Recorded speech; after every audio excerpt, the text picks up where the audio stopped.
recently suffered the loss of Bob Barker, the longtime host of The Price is Right.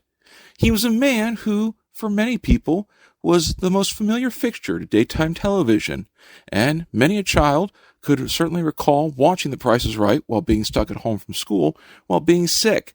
And for many people, he is certainly going to be a part of their lives that they can never forget.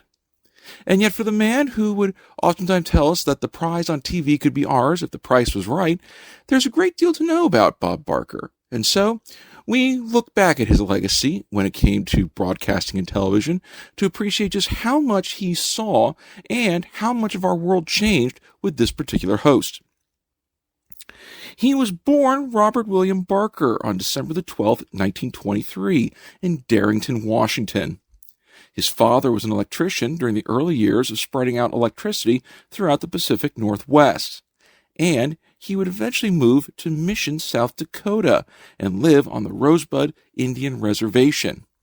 What many people do not realize about Bob Barker is that he was 1/8 Sioux Indian. Now, it was at this time, while growing up on the reservation, that he would have his first name change. Growing up, he was always referred to as Billy, the shortened version of his middle name, William.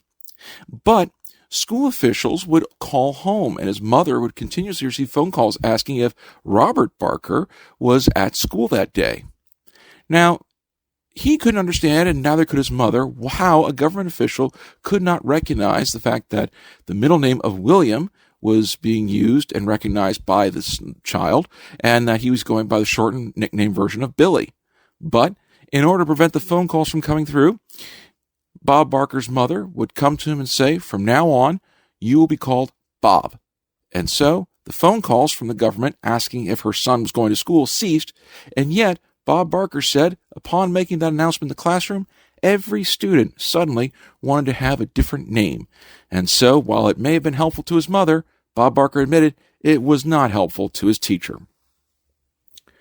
Following the 8th grade, he would move to Springfield, Missouri, and went to both high school and college there. And while he was living in Missouri, would meet his wife, Dorothy Jo. With the outbreak of World War II, Barker would enlist in the Navy Reserve and become a naval aviator. While he was training to become an aviator during the duration of the war itself, he would later go on to say that after completing all of his training, when the fateful day arrived that Ensign Bob Barker would be getting ready to go off and serve on the front lines, the enemy would surrender. So, Bob Barker single-handedly ended the Second World War. Who knew? Now, it was during his time period in college that he began to work in radio. And upon finding a certain love for having talent in this particular field, he would move to Florida and stay there for a while, where he would begin his own radio broadcasting career and eventually transition over to California. And in 1950, began having a program called The Bob Barker Show. Now, during the 6 years of running through the radio programming, he and his wife would be traveling throughout all of California, putting on the shows and making a name for himself. And all this hard work would pay off, as in 1956, he would be given the opportunity to take over the role of host for a program called Truth or Consequences. Now, Truth or Consequences was one of the earliest television programs that could be found, and for Barker, this was a rather unique one, as it was a syndicated TV show. Now, he would use live, unprepared audiences to give more honest reactions to anything that was occurring on the show. He would also film peculiar situations on the street and effectively catch people off guard. This way, people could be entertained. You never knew what to expect, and Barker liked it that way. He openly admitted he preferred the one-take approach, where as soon as the camera lights go on, he just begins talking, and he would have to ad-lib. He credited most of this from his time on the radio, where you didn't know what to expect, so you just had to keep going. And as such, this particular model of trying to run a program is what he would continue to do until 1975, when he decided to step away from Truth or Consequences. But while he was on one television program, a second opportunity presented itself to him. It was announced that CBS was going to bring back a longtime favorite show, The Price is Right. Now, The Price is Right had been on in the early 60s, but by 1965, the program had been canceled. Now it was being resurrected, and Bob Barker was being tapped for the role of the host. Now, Barker had said that he wasn't allowed to do any other syndication shows, but this wasn't going to be a syndicated show. This was going to be a broadcast on a national network. And so, signing on to do The Price is Right, Barker was able to do 2 programs at the same time. He would work on Price is Right for daytime television, and then Truth or Consequences for evening television. Now, when Barker signed on to do The Price is Right, his first episode was on September the 4th, 1972, and he had no idea that it would become the longest-running game show of all time. Originally only airing for 30 minutes, the popularity of The Price is Right enabled it to be expanded into an hour, which would bring in thousands of guests and would have a massive impact upon consumerism within the United States. When the program was giving away automobiles, and word came out that the American automobile industry was in a mass decline, Bob Barker made it a point that the show would only give away American vehicles. When producers tried to introduce foreign vehicles into the show, Barker would call the union head for the American automobile industry and was able to get the producers to back off on the idea of giving away foreign-made cars during The Price is Right. Now, Bob Barker would also introduce a whole new concept into the game show industry on October the 15th, 1987, when, after being on vacation, he came back to film the show, and his hair, which had been being dyed before then, was undyed, and TV audiences would see him with gray hair. Most people thought this would be a bad move, as television hosts would never be seen with gray hair. You didn't want to show them as getting older. They should seem almost timeless. But audiences embraced the fact that Bob Barker was getting older, and yet it was his signature look and his voice which helped to carry the show. And so audiences would progressively watch his hair go to gray and then later white. The final episode for Bob Barker officially on The Price is Right was taped on June 6, 2007, airing about 9 days later. And when he would leave The Price is Right, he would hand over the reins of the show to comedian Drew Carey.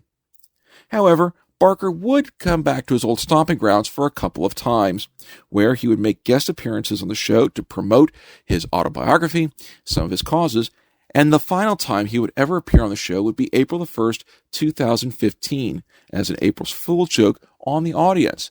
When it came time to introduce the host, out came Bob Barker to a raucous cheer and a roar of approval from the crowd, as he would at least begin the show before, after the first commercial break, handing back the reins to Drew Carey. Now, Hollywood celebrities, of course, are infamous for their scandals, and Bob Barker is no exception to the rule. During the 1990s, Bob Barker was accused of sexual harassment by a former model on the show, but the case was eventually dropped. A second model also claimed to be harassed by Bob Barker, namely to prevent her from giving any evidence in the previous sexual harassment case. Barker would file a countersuit on her and say that she was committing slander and trying to ruin his career. The case itself would eventually be settled in 2005. A third lawsuit would be brought forward citing discrimination in the workplace at The Price is Right, and Bob Barker's name was initially put on it as part of the litigants. However, his name would eventually be dropped. Now, one thing Bob Barker, though, was extremely well known for was his love for animals. He himself had openly said that from childhood, it always seemed as if there were animals around. And as an adult living in California, Barker had said that his home also felt like a zoo. There were so many different strays, both cats, dogs, birds, any number of animals there at any given time. Now, his love of animals was so deep that he would oftentimes promote on The Price is Right the need to control the pet population through both the spaying and neutering of pets. And anytime he ever heard about animal cruelty, he would be found on the picket lines or any protest site where people were trying to push hard for animal rights. His love of animals was so deep that he would stop eating meat altogether and became a vegetarian. And his vegetarianism proved to be rather important to him and so well respected that on The Price is Right, anytime a barbecue set was ever featured as a prize, there was never any meat found on it. Check out the old episodes. You will notice that by the late 80s and into early 90s, the barbecues would always show vegetables on the grill, never any meat. In addition to that, furs were no longer given as a prize on The Price is Right due to Bob's love of animals, and so the program would respect his own lifestyle choices, as he never pressed it very hard on them, but people knew how passionate he truly was. And so, as Bob Barker begins to fade away from the world scene, people remember some of his greatest moments. And undeniably, one of the most hilarious moments to come from the life of Bob Barker was that of the movie Happy Gilmore. The famous fight scene between himself and Adam Sandler was one that he was very proud to have done, and only needed the stuntman for the part where they rolled down the hill. Otherwise, when watching that film, it was 73-year-old Bob Barker beating up Adam Sandler. A rather unique feat, and one that Adam Sandler, had he known Bob Barker trained with Chuck Norris way back when, is probably glad that the fight was scripted instead of just being on the cusp. And so as we say farewell to Bob Barker, it's always important to remember the impact he had on our lives, and that growing up, this was a man who would always call his most loyal, dedicated viewers his loyal friends and true. And so, no better way to end this program today than by remembering Bob Barker and the famous words of him saying, to help control the pet population, have your pets spayed and neutered. We love you, Bob, and we'll all miss you. Thank you very much. For more information, please consider these suggested titles. Be sure to click on the left-hand side of the screen to subscribe to our show, and on the right-hand side for our latest episode.